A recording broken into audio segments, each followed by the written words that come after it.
Welcome to 7 News, where today we are reporting on the Aboriginal community banding together to try funding the Mohawk Institute Indian Residential School. The community wants to serve as a reminder of the years of abuse that occurred in these schools. Here's Nicholas Guida at the scene. Thanks, Sebastian. We're here at the Six Nations Reserve in Brantford, Ontario, in front of the residential school. The Aboriginal students who attended these residential schools lost their culture while they were being abused by their teacher in an effort to kill the Indian child. The children were often fed the same food, a soggy plain oatmeal, with the occasional sprinkle of sugar.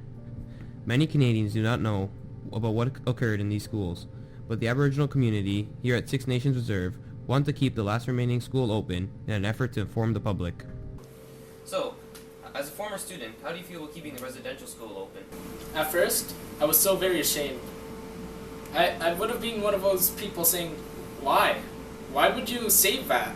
Now I'm completely for it. I was taken from my mother at the age of 10.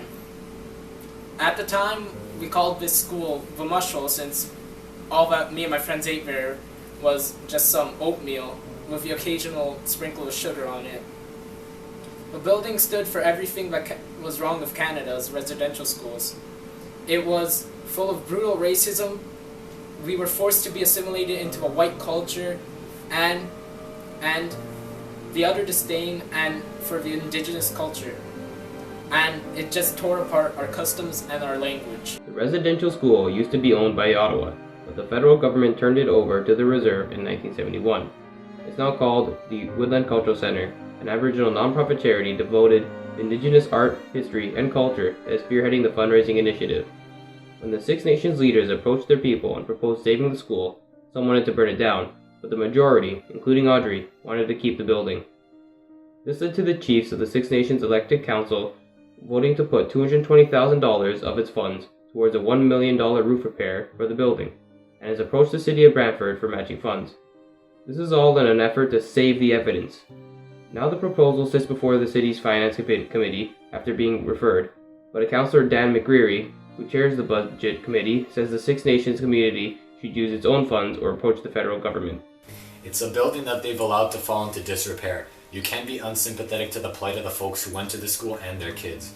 However, we do have a financial responsibility to our people here in Brantford. There's a heck of a lot of municipal roofs that need to be replaced in the next 10 years, and that's got to take precedence over funding an initiative like this, as worthy as it could be.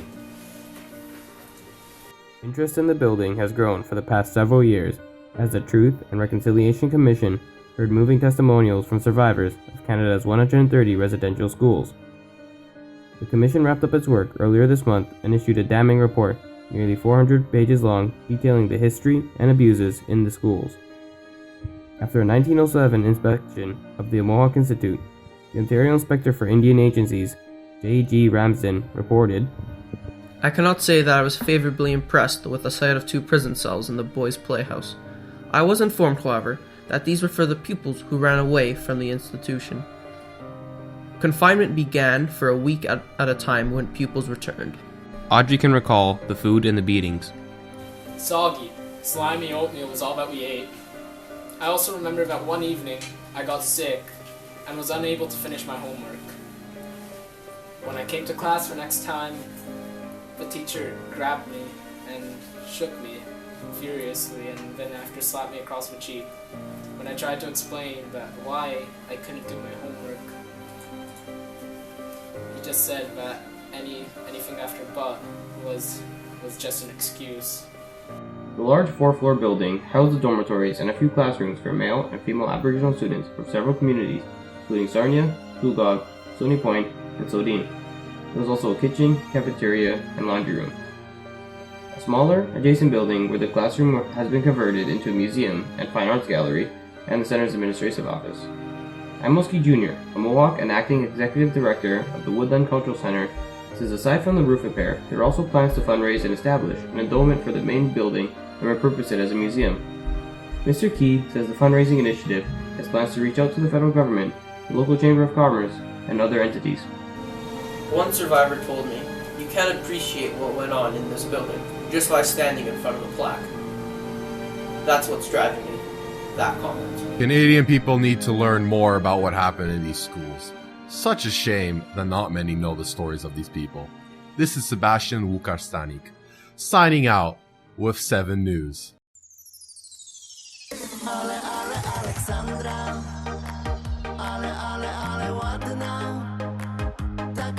Taka skromna, taka sexy bomba. Ale Aleksandra, ale ładna. Taka skromna, taka sexy bomba. Ale Aleksandra, ale ładna. Taka skromna, taka sexy bomba.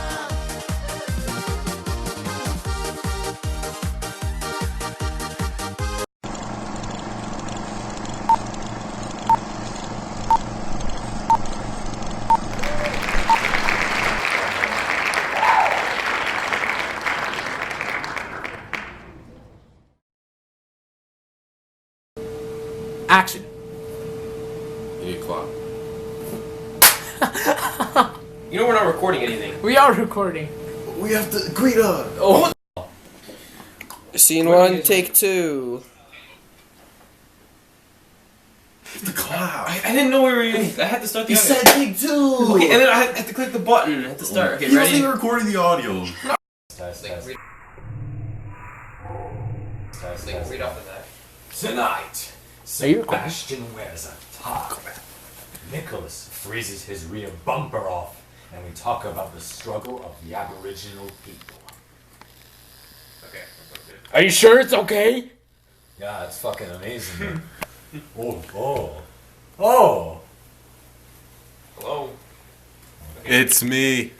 Yes! Alright. Okay, that good? Let's check Twitter. Nah, I'm gonna focus. You ain't got like that. Actually, I don't think it really has to be 7:30, but by the time my parents get here. What are you doing? What? What are you looking at? What are you guys doing? What?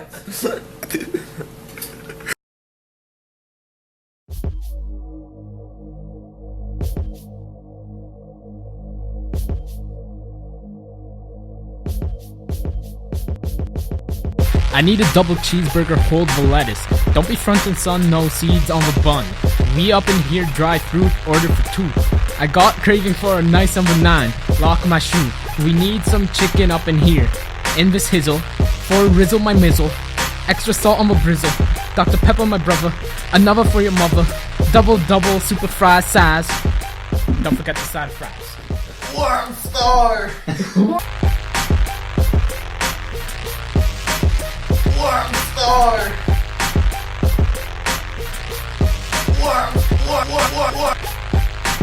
Worm star.